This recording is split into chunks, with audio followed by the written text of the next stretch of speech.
وبسملا ومحمدلا ومصليا ومسلما أما بعد قال الله تبارك وتعالى لقد رضي الله عن المؤمنين إذ يبايعونك تحت الشجرة عن أم المؤمنين عائشة الصديقة رضي الله تعالى عنها قالت قال رسول الله صلى الله عليه وسلم ألا أستحيي من رجل تستحيي منه الملائكة رواه الإمام الهمام المسلم في صحيحه صدق الله العظيم وبلغنا رسوله النبي الأمي الكريم ونحن على ذلك لمن الشاهدين والشاكرين والحمد لله رب العالمين۔ میرے معزز دوستو، آج 19 ذوالحج 1447 ہجری بمطابق 5 جون 2026 جمعۃ المبارک کا عظیم دن ہے۔ اسلام کی ہسٹری میں کچھ ایسی شخصیات اللہ رب العزت نے پیدا فرمائی ہیں جس پر مخلوق خدا کو فخر بھی ہے اور شکر بھی ہے۔ ان پاک ہستیوں میں عظیم ہستی جس کا ذکر خیر آج میں کرنے لگا ہوں وہ حضرت عثمان بن عفان رضی اللہ تعالیٰ عنہ ہے۔ کل کے دن 18 ذوالحج جمعرات جو دن گزرا ہے، یہ حضرت عثمان رضی اللہ تعالیٰ عنہ کی شہادت کا دن ہے۔ سن 35 ہجری، آج 1447 ہجری ہے، تو یہ اگر ہم حساب لگائیں نا تو بہت آسانی سے ہمیں سمجھ آ سکتا ہے کہ آج سے 1412 سال پہلے حضرت عثمان ذو النورین رضی اللہ تعالیٰ عنہ مظلوماً شہید ہے۔ حضرت عثمان رضی اللہ تعالیٰ کے بارے میں مفسرین کرام نے کئی آیات سے استدلال فرمایا ہے کہ جن کی شان میں حضرت عثمان رضی اللہ تعالیٰ عنہ شامل ہے۔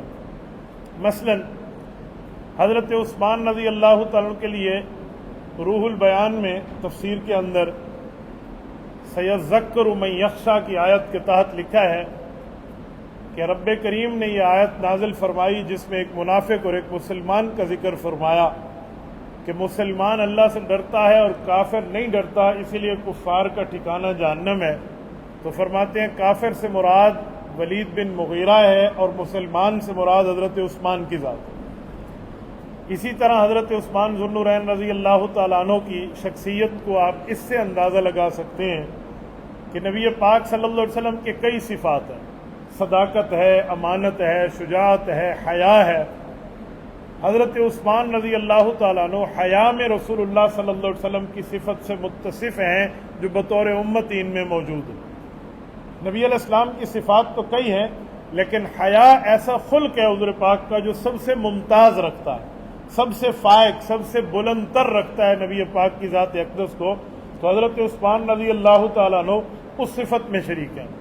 حضرت عثمان جب ایمان لائے ہیں، یہ کہتے ہیں اسلام کا پہلا دن ہے۔ اعلان نبوت کے پہلے دن حضرت ابوبکر ایمان لائے اور حضرت ابوبکر کی دعوت پر حضرت عثمان ایمان لائے۔ حضرت عثمان ذو النورین جب ایمان لائے ہیں تو چچا کے زیر سرپرستی زندگی بسر کر رہے تھے، والد فوت ہو گیا تھا۔ صرف کلمہ پڑھنے کی وجہ سے چچا نے اتنا ظلم کیا کہ کپڑے تک اتار کے صرف ایک ٹاٹ پہننے کے لیے دیا کہ یہ پہن لو، باقی کچھ بھی نہیں تھا۔ یہ وہ شخص ہے، اور جب دنیا سے گیا ہے تو دنیا اسے آج غنی اور ذو النورین کہتی ہے، بلکہ رئیس الاسخیاء کہتے ہیں کہ سخیوں کے امام ہیں۔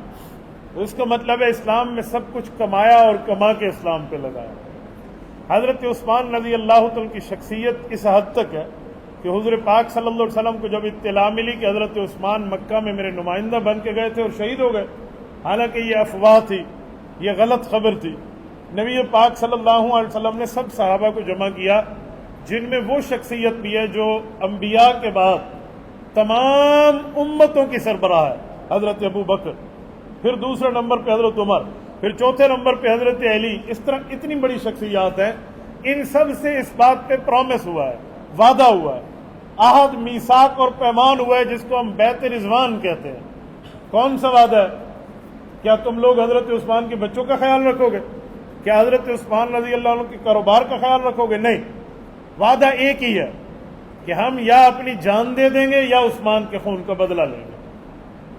آپ مجھے بتائیں خون عثمان کی حیثیت کس حد تک رسول اللہ کی نظر میں ہے کہ 1400 صحابہ کرام کو موت پر بیعت کے لیے تیار کر لیا. یہ حضرت عثمان ہے. حضرت معاویہ رضی اللہ تعالی نے جب خون عثمان کے بدلے کا مطالبہ کیا تھا نا، ان کے دلیلوں میں ایک دلیل یہ بھی تھی کہ عثمان عام بندہ نہیں ہے. عثمان ذو النورین وہ ہیں جن کے لیے نبی پاک صلی اللہ علیہ وسلم نے ان سب کو جو عثمان سے افضل ہو ان کو بھی حضرت عثمان نظر کے بدلے کے لیے تیار کر لیا تھا. اور پھر حضرت عثمان نظر کی شان مزید بھی ہے کہ جب بیعت ہو رہی ہے حضور پاک کے ہاتھ پہ، سارے صحابہ بیعت کریں جب مرنے کے لیے تیار ہیں عثمان کا بدلہ لیں گے، تو نبی پاک صلی اللہ علیہ وسلم نے سب سے بیعت لی. ایک ہاتھ رکھا ہوا ہے، دوسرا ہاتھ فارغ ہے. صحابہ کرام دیکھ رہے ہیں نبی پاک صلی اللہ علیہ وسلم نے ایک ہاتھ فارغ رکھا ہے، یہ کیا ہے؟ تو آخر میں حضور پاک نے اپنے دوسرے ہاتھ کو اٹھا کر بھی سب ہاتھوں کے اوپر رکھا، فرمایا ھذہ ید عثمان، کہ یہ میرا ہاتھ نہ سمجھو، یہ عثمان ذو النورین کی طرف سے بیعت کا ہاتھ سمجھو. میں یہاں رک کے ایک جملہ کہتا ہوں. نبی پاک صلی اللہ علیہ وسلم کے پاؤں میں جو جوتی آئی، اس جوتی کے نیچے چمڑا لگا، اس چمڑے کے اوپر مٹی کے ذرات لگے.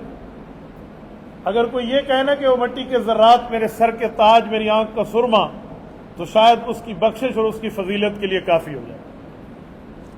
جوتی کے نیچے چمڑا، چمڑے کے نیچے جا کے وہ مٹی کے ذرات. عثمان کا رتبہ یوں نہیں ہے. براہ راست رسول اللہ نے اپنے ہاتھ کو عثمان کا ہاتھ کرا دیا. اور اس ہاتھ کی عظمت، کیا عظمت ہے.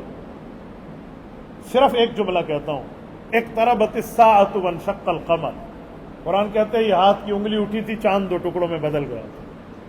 اپنے جسم کے ایک عضو کو حضرت عثمان کا عضو قرار دینا، اس فضیلت میں تو حضرت ابو بکر بھی شامل نہیں ہے، حضرت عمر بھی شامل نہیں ہے، حضرت عثمان بھی شامل نہیں ہے، حضرت علی بھی شامل نہیں ہے. یہ حضرت عثمان کی فضیلت ہے. یہ حضرت معاویہ جو دلائل دیا کرتے تھے ان میں ایک دلیل یہ بھی ہوتی تھی کہ عثمان غنی کا خون کوئی عام خون نہیں ہے. اس حد تک مبارک ہے، مقدس ہے، اس حد تک بابرکت ہے، اس کی سعادت مندی اتنی ہے کہ نبی پاک نے اپنے ہاتھ کو اس کا ہاتھ قرار دیا. اچھا پھر اگلی فضیلت، جب یہ دونوں صحابہ کرام کے ہاتھ حضور کے دونوں ہاتھوں میں آ گئے تو قرآن کریم کی آیت اتری ہے، فرمایا ید اللہ فوق ایدیہم، تو اللہ کا ہاتھ بھی ان سب ہاتھوں کے اوپر ہے. تو میں یہ کہہ سکتا ہوں کہ عثمان غنی وہ ہیں، صحابہ کرام وہ ہیں، بیت رضوان والے وہ ہیں جن کا ایک ہاتھ خدا کے ہاتھ میں ہے، ایک ہاتھ مصطفیٰ کے ہاتھ میں. یہ حضرت عثمان رضی اللہ. تو حضرت عثمان ذو النورین رضی اللہ عنہ کو اتنا مقام نبی پاک صلی اللہ علیہ وسلم کی آنکھ میں ہے. یہ اور بات ہے کہ بعد میں خبر پتہ چلی کہ حضرت عثمان کے لیے افواہ تھی. میں یہاں ایک جملہ کہتا ہوں، تھوڑا سوچئے ایمان کو سامنے رکھ کے، اسلام کو سامنے رکھ کے، کہ کیا اللہ رب العزت کو نہیں پتا تھا کہ حضرت عثمان زندہ ہے؟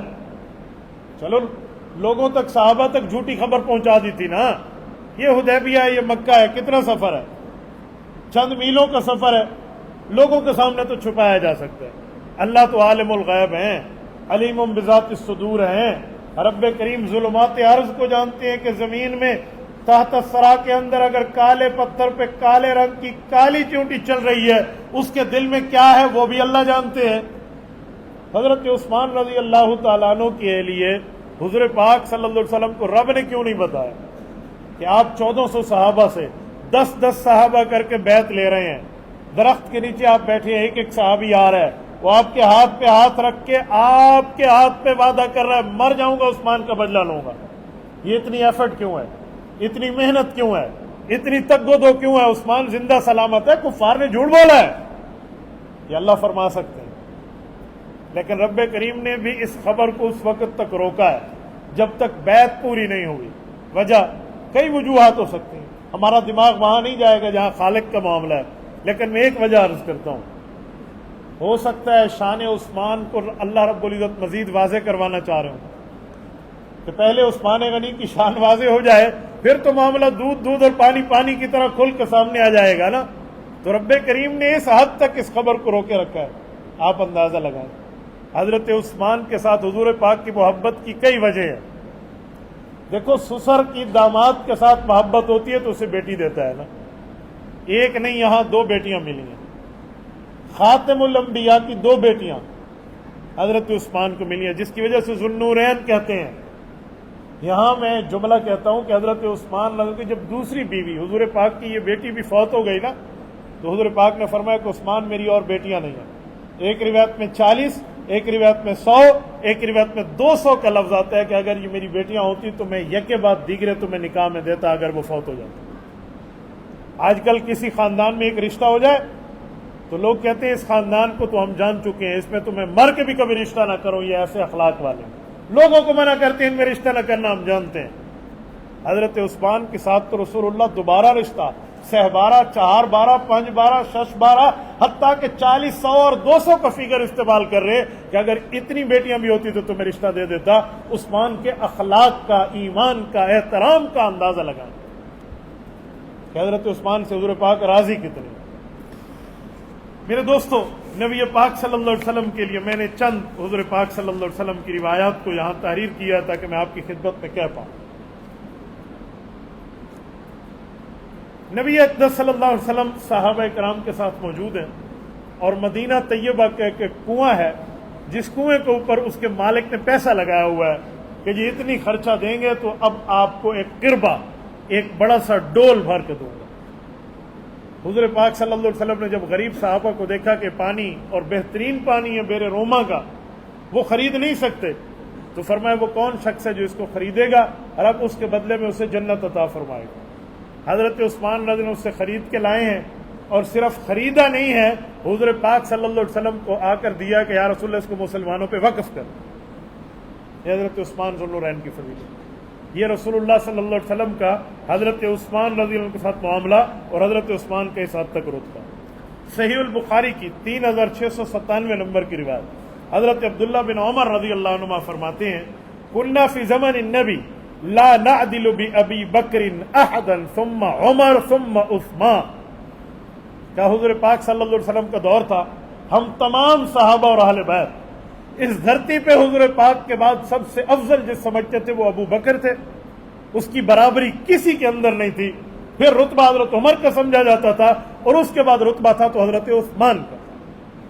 یہ عبداللہ بن عمر رسول اللہ کے گھر کے بندے ہیں، حضور پاک کی بیوی حضرت حفصہ کے بھائی ہیں، حضور پاک کے بچوں کے ماموں ہیں، حضرت عمر کے بیٹے ہیں، نبی پاک کے سالے ہیں، صحابی رسول ہیں۔ سینکڑوں روایات رسول اللہ کی اس کی وجہ سے ہم تک پہنچی ہیں۔ وہ کہہ رہے ہیں صحابہ کرام کا میں تمہیں کانسیپٹ سنا دوں، ابو بکر کے مقابلے میں تو کسی کو شمار ہی نہیں تھا، پھر حضرت عمر کا رتبہ تھا، پھر حضرت عثمان کا تھا۔ صحیح مسلم کے اندر روایت موجود ہے، حضرت نبی علیہ الصلوۃ والسلام ایک دفعہ جبل احد پر تشریف لائے۔ احد کا پہاڑ ہے، حضور پاک صلی اللہ علیہ وسلم کی حدیث پاک، اللہ آپ کو مدینہ لے جائے، کسی مدنی کے ساتھ بیٹھنا اٹھنا ہونا تو یہ لفظ ضرور اس کی زبان سے میں نے آج تک سنا۔ کوئی 1000 مدینہ کے لوگوں سے ملا ہوں گا تو شاید 1000 سے زائد مرتبہ یہ حدیث سنی ہے، صحیح مسلم میں بھی ہے، باقی کتابوں میں بھی ہے۔ احد یحبنا ونحبہ، کہ احد ہم سے پیار کرتے، حضور نے فرمایا، اور ہم اس سے پیار کرتے۔ وہ ایک پہاڑی سلسلہ ہے، وہ چٹانیں ہیں، وہ سنگلاخ پہاڑ کے پتھر ہیں، لیکن نبی پاک کی اس سے محبت ہے اور اس کی حضور سے محبت ہے۔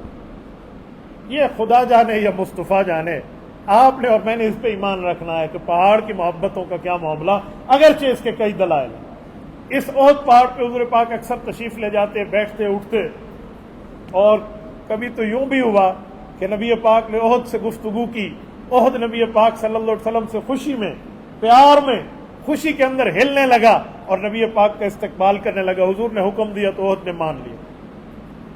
اب یہ آج کے عقل کے بندوں کے دماغ میں نہ آئے، پر رب کریم کے بندے اس کو مانتے ہیں۔ نبی علیہ السلام احد پہ موجود ہیں، حضرت ابو ہریرہ کہتے ہیں، اور ہم منظر دیکھ رہے ہیں، حضرت رسول اللہ صلی اللہ علیہ وسلم جو پہاڑ پہ ہیں تو پہاڑ ہلنے لگا۔ یہ زلزلہ نہیں تھا، یہ پہاڑ کی حضور سے محبت تھی، وہ خوشی سے ہلا ہے۔ تو نبی پاک صلی اللہ علیہ وسلم نے اپنے پاؤں مبارک کو احد کی چٹان پہ مارا، فرمایا اثبت احد، احد ٹھہر جا، کیا ہو گیا تجھے؟ فإن علیک نبی والصدیق وشہیدان، تمہیں پتہ نہیں ہے صرف اکیلا میں نہیں ہوں، میں بھی یہاں ٹھہرا ہوں، صدیق اکبر ابو بکر بھی یہاں ہے، اور میرے ساتھ 2 شہید بھی ٹھہرے ہیں، ایک عمر ہے اور ایک عثمان۔ حضرت عمر اور عثمان نے اس دن سے یہ بات طے کر لی تھی کہ ہمیں شہادت کی بشارت اس زبان سے ملی ہے جس زبان میں 63 سال پہ کبھی جھوٹ آیا ہی نہیں۔ میں دوسرے لفظوں میں کہوں، عمر اور عثمان شہید ہیں، دنیا میں کئی شہید ہیں، سید الشہداء حضرت امیر حمزہ بھی ہیں، باقی شہداء بھی ہیں، صحابہ بھی، حضرت حسین رضی اللہ کی بھی مظلومانہ شہادت ہے، کئی شہید ہیں، سارے شہید میری آنکھ کا سرما ہمارے سر کے تاج، لیکن عمر اور عثمان وہ شہید ہیں جن کو زبان رسالت کے فتوے نے شہید قرار دیا۔ حضرت عثمان کی شہادت کا اندازہ لگا۔ یہاں سے میں ایک جملہ کہتا ہوں، جو لوگ کہتے ہیں نا کہ حضرت عثمان کو عوام کے ان لوگوں نے قتل کیا تھا جو ان کی حکومت سے راضی نہیں تھے، وہ کون سی عوام تھی جو اس کو مار رہی ہے جس کو شہید حضور نے فرمایا؟ اس کا مطلب ہے وہ عوام نہیں ہے، وہ سازشی گروپ ہے۔ حضرت عثمان رضی اللہ عنہ کی شہادت پہ میں آخر میں بات کرتا ہوں۔ حضرت عثمان کے حیا کا عالم، حضرت عائشہ فرماتی ہے نبی علیہ الصلوۃ والسلام نے فرمایا الا استحیی من رجل، مجھے شخص سے حیا کیوں نہ آئے، تستحیی منہ الملائکہ، میں نے اللہ کے فرشتوں کو دیکھا جو عثمان کا حیا کرتے ہیں، فرشتے عثمان کا حیا کرتے ہیں۔ اس کی کئی وجہ ہیں، ان میں ایک وجہ حضرت عثمان نے شہادت کے وقت جو 10 باتیں قاتلین کو کہی تھی نا، شاید اگر سخت سے سخت پہاڑ کے دل میں بھی پتھر ہو تو وہ رائی بن جائے، اس حد تک حضرت عثمان کی 10 باتوں کا وزن ہے۔ ان میں ایک بات یہ تھی کہ جس دن سے حضور پاک کے ہاتھ میں یہ ہاتھ دیا ہے، اس ہاتھ کو میں نے کبھی شرمگاہ کو نہیں لگایا، اور یہ ہاتھ کبھی میری گناہ کا گواہی نہیں دے سکتا کہ میں نے اس ہاتھ سے گناہ کیا۔ جس کے گناہ لکھنے والا فرشتہ بیٹھا ہو بائیں کندھے پہ، وہ صبح خالی کاغذ سے آئے، شام خالی کاغذ سے جائے، شام خالی کاغذ سے آئے، اگلی صبح خالی کاغذ لے کر جائے، اس سے فرشتے حیا نہیں کریں گے تو کون کرے گا؟ رب کے فرشتے حیا کریں۔ یعنی اتنا بڑا مقام کہ فرشتے اس طرف والے جو نامہ اعمال لکھ کے بیٹھے وہ رجسٹر خالی لے کے جاتا ہے کہ ادھر اس کا کوئی گناہ نہیں۔ یہ مذاق تھوڑی ہے کہ حضرت عثمان کہیں کہ یہ ہاتھ ترس گئے کہ اس سے گناہ ہو، حضور پاک کے ہاتھوں میں ہاتھ دینے کے بعد میں نے کبھی گناہ میں ہاتھ نہیں ڈالا، اور یہ پوری زندگی نہیں کہا، صرف شہادت کے وقت اتمام حجت کے لیے کہا ہے، ورنہ ریاکاری ہوتی تو روزانہ کہتے پھرتے۔ سیدنا عثمان رضی اللہ تعالیٰ عنہ کا کاتب الوحی ہونے کا اعزاز، پتہ ہے قرآن کتنا لکھا ہے؟ یہ لکھا تھا تو چھپا دیا تھا، بتاتے نہیں تھے میں نے کتنی کتابت کی ہے، ظاہر نہیں فرماتے تھے۔ یہ بھی شہادت کی ان 10 باتوں میں ایک بات پہ فرمائی۔ ایک ظالم آیا جس نے حضرت عثمان کے ہاتھ پر وار کیا، حضرت عثمان نے فرمایا تھا کہ یہ وہ ہاتھ ہے جس ہاتھ نے طوال مفصل کو مکمل لکھا ہے۔ بعض روایات میں ہے کہ مفصلات تینوں، طوال مفصل، اوساط مفصل، قصار مفصل کو لکھا ہے۔ یہ قرآن کی کون سی صورتیں ہیں؟ سورت حجرات سے لے کر سورت الناس تک، ان صورتوں کو حضرت عثمان فرماتے ہیں میں نے اپنے اس ہاتھ سے لکھا ہے۔ سورت الحجرات 26واں پارہ ہے، سورت الناس 30واں پارہ ہے، 4 پارے جس میں شخص نے اپنے ایک ہاتھ سے لکھے ہوں، یہ اس وقت بتا رہا ہے جب وہ دنیا سے جا رہا ہے۔ حضرت عثمان رضی اللہ کی کتاب الوحی میں آپ اٹھائیں نا مصنف ابن ابی شیبہ، اس میں پوری تفصیل سے امام ابو بکر ابن ابی شیبہ نے حضرت عثمان ذو النورین کی کتابت وحی پر یہ دلیلیں لکھی کہ اس حد تک حضرت عثمان رضی اللہ نے اس کو وہ لکھا ہے۔ آئیے ذرا، مسجد نبوی رسول اللہ صلی اللہ علیہ وسلم کے زمانے میں کتنی تھی؟ آپ کو کسی کتاب پڑھنے کی ضرورت نہیں ہے، اگرچہ کتابوں میں ہے، میں آپ کو دکھانا چاہ رہا ہوں، جو گئے ہیں نا وہ دیکھ سکتے ہیں۔ اللہ تعالیٰ آپ کو ریاض الجنہ کی عبادت عطا فرمائے۔ ریاض الجنہ میں کچھ ستون ہیں، ان ستونوں کو بالکل پیک پہ لکھا ہوا ہے حد مسجد النبی، حد مسجد الرسول، کہ نبی پاک صلی اللہ علیہ وسلم کے دور میں مسجد کی حدود اربع یہی تھا، چند ستون ہیں۔ خوخہ ابی بکر سے پہلے اس کا معاملہ پورا ہو جاتا ہے۔ کل ملا کے اگر میں ترتیب سے ستون گنوں تو 10 بھی نہیں بنے، یا 10 کے لگ بھگ بن جائیں۔ یہ مربع کے اندر اس پہ لکھا ہوا، اس کی چھت کتنی تھی یہ بھی آپ وہاں ایک لطیف اشارے کے ساتھ دیکھ سکتے ہیں۔ یہ جو ستون ہے، اس ستون کے اوپر جہاں تک نقش و نگار جا رہے ہیں، جو لکیریں بڑی خوبصورت سی ستون کو بنانے کے لیے بناتے ہیں، لکیر وغیرہ ڈیزائن، وہ ڈیزائن کچھ حد تک بنا ہے، پورے ستون پہ نہیں ہے۔ یہ اشارہ ہے کہ جہاں پہ ڈیزائن ختم ہو رہا ہے اس جگہ حضور پاک کے زمانے میں چھت ہوا کرتی، یہ ہر مسلمان جا کے اندازہ لگا سکتے ہے، دیکھ سکتے ہے۔ تو اتنی ہی مسجد تھی۔ آج اس مسجد نبوی میں آپ کو 2 محراب نظر آئیں گے، اس مسجد نبوی کی توسیع نظر آئے گی۔ تو سب سے پہلے حضور پاک کی مسجد نبوی کی توسیع حضرت عثمان نے اپنے دور میں کی۔ دور عثمانی کا محراب ہے، جس محراب پہ آج جنازے کے لیے امام مسجد نبوی ٹھہرتا ہے، یہ دور عثمانی کا محراب ہے۔ دور نبوی کا جو محراب ہے اس پہ نمازیں پڑھی جاتی ہیں، دور عثمانی کا جو محراب ہے اس پہ جنازہ پڑھا، تو دونوں کی نماز۔ تو آپ اندازہ لگائیں حضرت عثمان نے حضور کی مسجد نبوی کا اضافہ کیا۔ عام مسجد کو بنانے والے کے لیے کیا ہے؟ فرمایا جس نے اللہ کا گھر بنایا اللہ پاک اس کا جنت میں گھر بنائیں گے۔ تو جہاں عام نماز کی بات ہے، جامع مسجد کی بات بھی نہیں ہے، اس سے رتبہ جامع مسجد بلند ہے، لیکن جو حضور کی مسجد نبوی کی تعمیر بھی کرے، اس کا اضافہ بھی کرے، اس کی توسیع بھی کرے، اس کے مقام اور مرتبے کا اندازہ کیا ہے۔ میں کہہ سکتا ہوں کہ مسجد نبوی کی زمین خریدی تھی، نبی پاک نے حضرت ابو بکر کے مال کو صرف فرمایا تھا، ابو بکر نے مال دیا تھا۔ سہل اور سہیل 2 یتیم بچوں کے مال کو ان کے سرپرستوں کے اجازت سے خرید کیا گیا تھا، مال حضرت ابو بکر کا لگا تھا۔ لیکن جب مسجد نبوی کی وسعت اور توسیع کی بات آئی تو یہ مال حضرت عثمان کا لگا ہے۔ آج جتنی بھی مسجد نبوی میں آپ نمازیں پڑھ لو کہ جی ایک نماز کا 50,000 نماز کے برابر ثواب ہے، ضروری ہے ہر معتمر کو ملے گا، ہر حاجی کو ملے گا، اللہ وہ ثواب عطا فرمائے گا۔ لیکن یہ 2 شخصیات جو ایک مسجد نبوی کی زمین کا خریدار ہے، ایک مسجد نبوی کی زمین کو وسعت دینے والا ہے، کیا ہر نمازی کی نماز کا حصہ ان کو نہیں جا رہا ہوگا؟ اور اگر میں آپ مسجد کی تعمیر کروں میرے لیے جنت کا گھر ہے، اور جو حضور پاک کی مسجد کی تعمیر کرے اس کے لیے کیا مقام ہے؟ آپ دور عثمان میں حضرت عثمان رضی اللہ کے معاملے کا اندازہ لگا لیں۔ جامع ترمذی، خدا کی قسم اس روایت کو آپ ذرا سنیں اس کان کی کھڑکیوں سے، اس ایمان کے دل تک ذرا راستہ دیجیے۔ میں ایک دفعہ پھر کہہ رہا ہوں، شاید کوئی سکینہ کے اترنے کی وجہ سے نزول سکینہ پہ اونگ رہا ہو، ذرا ایک دفعہ پھر آپ جاگیے، اس روایت کو سنیے، اس کان کی کھڑکی سے دل کے تک راستہ دیجیے۔ میں فرمان مصطفیٰ پڑھنے لگا ہوں، جامع ترمذی۔ جاء عثمان بألف دینار حين جهز جيش الأسرة فنصرها في حجره صلى الله عليه وسلم قال عبد الرحمن فرأيت النبي صلى الله عليه وسلم يقبلها في حجره ويقول ما ضر عثمان بعد عمل بعد اليوم مرتين۔ کیا رسول اللہ ممبر پر تشریف فرمائے، فرماتے ہیں بہت سخت جنگ آ رہی ہے، جنگ تبوک، 1200 کلومیٹر مدینہ سے سفر ہے، صحابہ کرام جا رہے ہیں، 1200 کلومیٹر کا آج تک سفر کسی جنگ کا نہیں تھا، شدید گرمی تھی، اور دوسرا امتحان کہ مدینہ میں پورے سال کا گزر بسر جو تھا وہ کھجوروں پر تھا، اور کھجوریں پک چکی تھی۔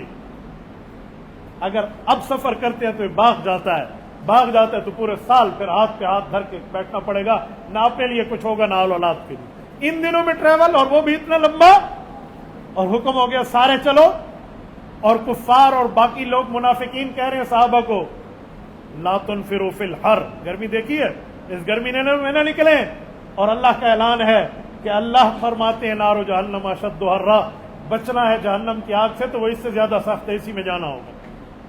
اب یہ سارے چل رہے ہیں، لیکن کچھ ایسے لوگ بھی ہیں جو کوئی 300 کی تعداد میں ہے، غالباً بعض علماء نے کہا 200 کی تعداد میں ہے، بعض نے 100 بھی کہا، زیادہ سے زیادہ کوئی 300 ہیں جن کے جانے کے لیے تیار ہیں، سر کٹانے کے لیے تیار ہیں، پر سواری نہیں ہے، کیونکہ حضور نے فرمایا تھا سواری کے بغیر والے کو لے کے نہیں چلیں گے، لمبا سفر ہے، پیدل کوئی نہیں جائے گا۔ اب ان کے پاس سواری نہیں ہے۔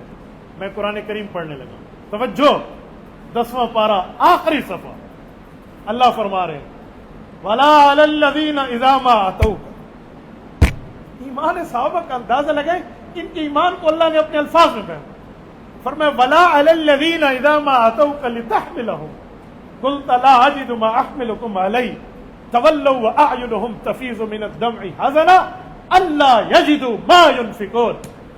اے پیارے پیغمبر، ہم نے آپ کے ان صحابہ پہ کوئی گناہ نہیں رکھا جو غریب تھے اور آپ کے پاس آئے کہ جی ہمیں سواری کے لیے کچھ دے دیں، اس وقت آپ کے پاس کچھ نہیں تھا تو آپ نے فرمایا آپ پر کوئی گناہ نہیں ہے، تم نہ چلو۔ آپ کے سامنے تو وہ یہی کہہ رہے تھے، جب انہوں نے کمر پھیری تو میں نے رب نے دیکھا وَأَعْيُنُهُمْ تَفِيضُ مِنَ الدَّمِ، ان کی آنکھوں سے آنسو بہ نہیں رہے تھے، سمندر اور دریا جاری تھا۔ رو کیوں رہے تھے؟ اللہ یجد ما ينفقون، ہم نے حضور کی چوکیداری کرنی ہے لیکن حضور نے شرط لگایا کچھ ہوگا تو ساتھ چلو گے۔ اے کاش آج سواری ہوتی تو حضور کے ساتھ جاتے۔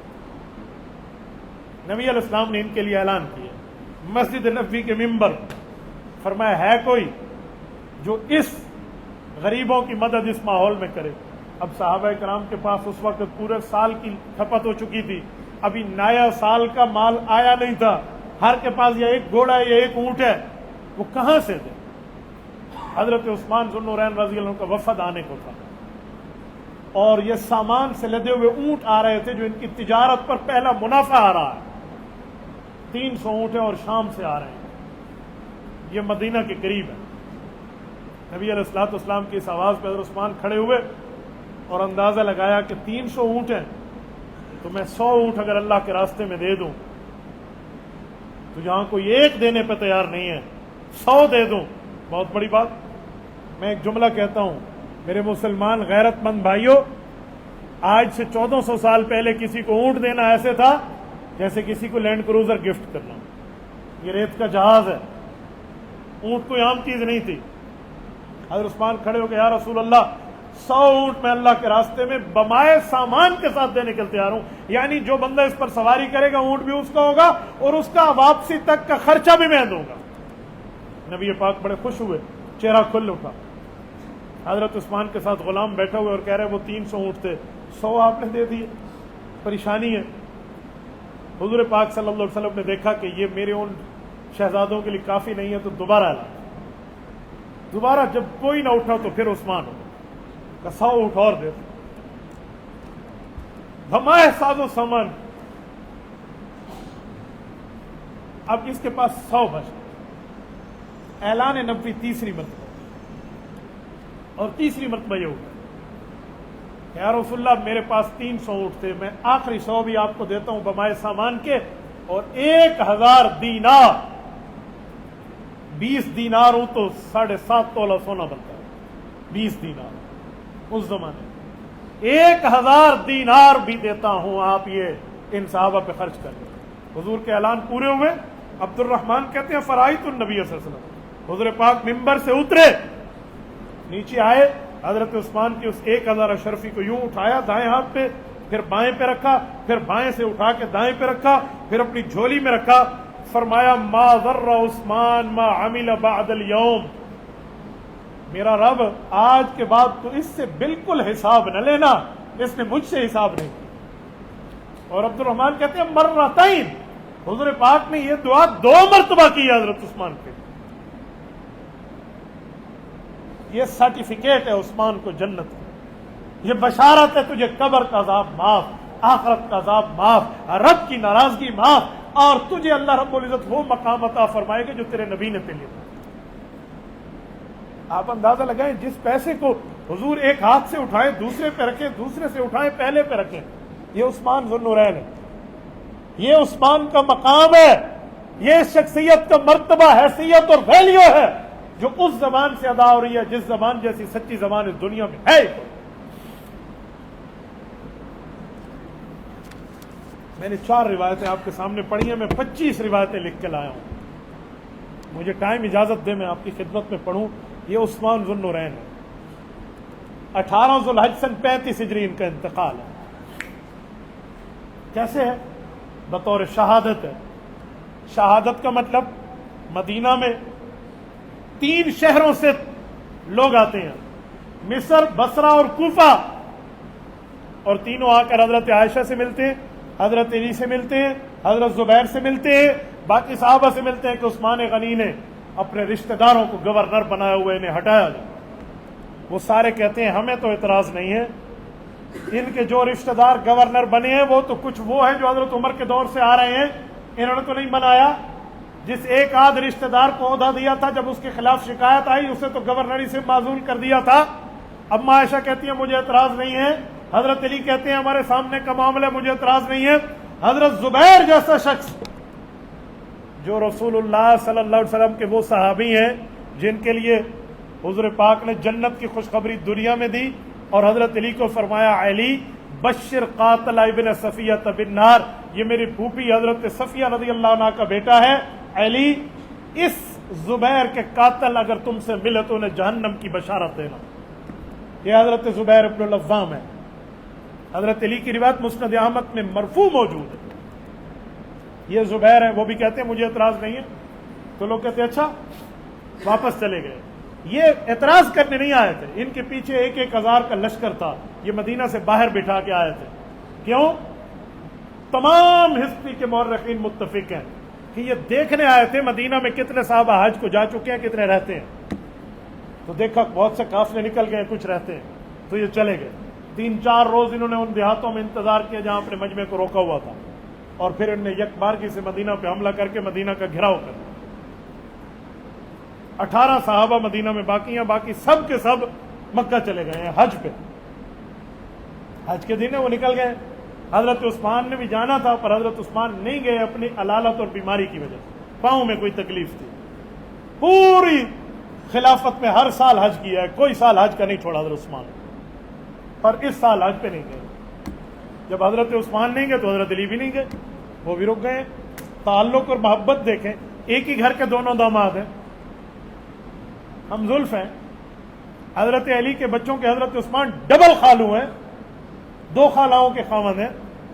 حضرت زبیر بھی رک گئے، عبداللہ بن عمر بھی رک گئے، حضرت ابو ہریرہ یہ بھی رک گئے۔ حضرت ابو ہریرہ وہ بندے تھے جن کا کام ہی قرآن و حدیث پڑھانا تھا، صبح بھی مسجد نبوی میں، ظہر بھی مسجد نبوی میں، عصر مغرب عشاء بھی مسجد نبوی میں، رات کو کچھ وقت کے لیے گھر گئے پھر مسجد نبوی میں۔ یہ وہ بندہ ہے۔ جب ان سب نے گھیرا مارا، صحابہ تک اطلاعیں آئی تو سارے حضرت عثمان کے پاس آئے کہ ہم نے ایسا ایسا معاملہ سنا ہے، آپ چھاونی میں فوج کو بھی اجازت دیں اور ہمیں بھی اجازت دیں، ہم ان کے ساتھ نبٹ لیں۔ حضرت عثمان سنیے مسلمان بھائیوں، حضرت عثمان فرما رہے ہیں میں سرکاری طور پہ حکم دے رہا ہوں تمہیں، بطور خلیفہ یہ امر جاری کر رہا ہوں کہ تم نے ان لوگوں کے خلاف کوئی عملی اقدام نہیں اٹھانا۔ صحابہ کہتے کیوں؟ بس میں تمہیں کہہ رہا ہوں بطور خلیفہ ہوں، جب تم نے میری بات ماننی ہے۔ سارے چلے گئے۔ پھر یہ گھراؤ حضرت عثمان کے گھر تک آیا ہے، ان سے صحابہ نے بات کی ہے، چلو لڑنا نہیں ہے، بات تو کریں، کیا معاملہ ہے؟ کہتے جی خلافت چھوڑ دے عثمان غنی، ہمیں کوئی معاملہ نہیں ہوگا، واپس چلے جائے گا۔ بھائی تم ہو کون؟ تم نبی کے صحابہ؟ جی نہیں۔ صحابہ کے تابعین؟ جی نہیں۔ یہ کون لوگ ہیں؟ حضرت امام حسن نزل کی روایت تاریخ خلیفہ ابن خیاط میں موجود ہے، کانو اعلی جم من مصر، فرمایا یہ مصر سے آئے ہوئے جنگلی گدھے تھے۔ یہ حضرت امام حسن کہہ رہے ہیں، رسول اللہ صلی اللہ علیہ وسلم کی حضرت فاطمہ سے بڑے نواسے، حسن سید حسن ان بنی ھذا سید کا کانو اعلاجم من مصر، یہ جنگلی گدھے تھے۔ اب یہ کون تھے؟ یہ کیوں آئے؟ نام تو انہوں نے اسلام کا لیا ہوا، ٹولی الموت الاسود کی۔ الموت الاسود یہ لقب ہے عبداللہ بن سبا کا۔ عبداللہ بن سبا کون ہے؟ حضرت عیسیٰ علیہ السلام کی کتاب انجیل اتری تو یہودیوں نے ان کے خلاف سازش کی، تو جب سازش ناکام ہوئی تو اپنے ایک یہودی کو عیسائی بنایا، اس کا نام تھا پولس۔ وہ پولس عیسائی بنا تاکہ عیسائیوں کو 2 ٹکڑے کرے۔ اس پولس نے عیسائیوں میں یہ واردات کی اور کامیاب ہو گئے۔ آج بھی کرسچینٹی کے 2 ٹکڑے ہیں، پروٹسٹنٹ اور کیتھولک۔ پروٹسٹنٹ کیتھولک یہ ڈیوائیڈ ہو گئے عیسائی۔ یہ یہودیوں کی سازش تھی، عیسائی بنا کر عیسائیوں کے خلاف وار کیا۔ تو انہی یہودیوں نے جب اسلام کو پھلتا پھولتا دیکھا، دور نبوی کی 11 لاکھ مربع میل پر ریاست مدینہ دیکھی، پھر حضرت ابوبکر صدیق کے دور میں ان کی فتوحات میں اضافہ دیکھا، پھر حضرت عمر کے دور میں 22 لاکھ مربع میل پر اسلامی جھنڈا دیکھا، پھر حضرت عثمان کے دور میں 44 لاکھ مربع میل پر پرچم پھیلایا گیا۔ 2.25 بر اعظم، 2.25 بر اعظم، 3 بر اعظم کے لگ بھگ حضرت عثمان کی حکومت پہنچی ہوئی تھی۔ جب یہ دیکھا تو کیا کریں؟ لڑ کے بھی دیکھ لیا، مقابلہ نہ کر سکے، منافقین بھی بھیجے، کچھ نہ ہو سکا، اب کیا کریں؟ تو عبداللہ بن سبا یہودی کو مسلمانوں کی شکل دی، جیسے پولس یہودی کو عیسائی بنایا عیسائیت کو توڑنے کے لیے، ایسے عبداللہ بن سبا یہودی کو مسلمان بنایا مسلمانیت میں ٹکڑے کرنے کے لیے۔ اسی کی تحریک اور اسی کی سازش اور اسی کی دعوت پر یہ مصر، بصرہ اور کوفہ کے گدھے آئے تھے جن کو امام حسن گدھا کہہ رہا ہے، یہ آئے اور انہوں نے یہ سازش رچی، اور اس سازش میں اس حد تک سازش تھی کہ رسول اللہ صلی اللہ علیہ وسلم کے بعض صحابہ اس سے متاثر ہو گئے، وقتی طور پہ متاثر ہوئے، اگرچہ معاملہ ٹھیک ہو گیا۔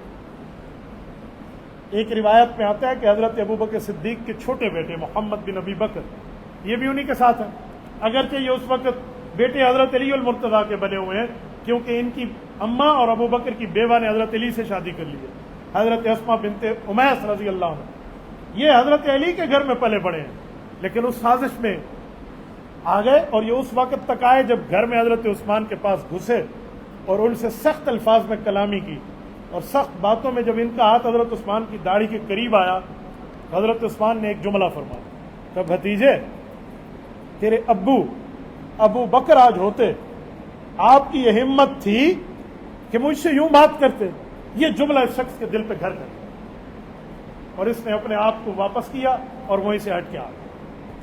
یعنی سازش اس طرح عبداللہ بن سبا نے گھیری تھی۔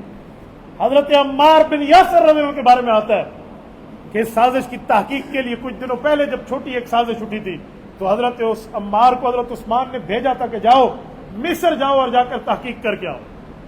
اس کا مطلب تھا اس طرح کی سازشیں گھیری گئی تھی، اس میں کوئی 2-4 سال لگے تھے ان لوگوں کو۔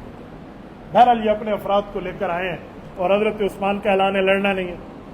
میں آپ کو لڑائی کی شدت کا اندازہ بتاؤں، میں جب کتابوں میں یہ روایت پڑھتا ہوں میں حیران ہو جاتا ہوں کہ جو صحابہ حضرت علی ہیں، حضرت زبیر ہیں، عبداللہ بن عمر ہیں، اور یہ امام حسن امام حسین، یہ تو تلوار کے دھنی لوگ ہیں، یہ تو میدان کے لوگ ہیں، یہ تو جہاد کے صف اول کے بندے ہیں، انہوں نے تو تلواریں اٹھائیں۔ حضرت ابو ہریرہ رضی اللہ تعالیٰ عنہ ضرور صحابی ہیں، لیکن ان کی شہرت حدیث کی وجہ سے، قرآن پڑھانے کی وجہ سے، مسجد کی مدرس ہونے کی وجہ سے، یہ بھی تلوار اٹھا کے حضرت عثمان کے دروازے پہ آ گئے تھے حفاظت کے لیے۔ حضرت ابو ہریرہ جیسا آدمی حدیث پاک کی کتابوں کے صفحے کھولے، اللہ کی قسم اگر ہزاروں صفحے ہو تو شاید کوئی صفحہ حضرت ابو ہریرہ کے نام سے خالی ہو، عن ابی ہریرہ عن رسول اللہ صلی اللہ علیہ وسلم ملے۔ یہ بھی تلوار اٹھا کے حفاظت پہ آ گئے۔ حضرت عثمان کے غلاموں نے بھی تلواریں اٹھا لی۔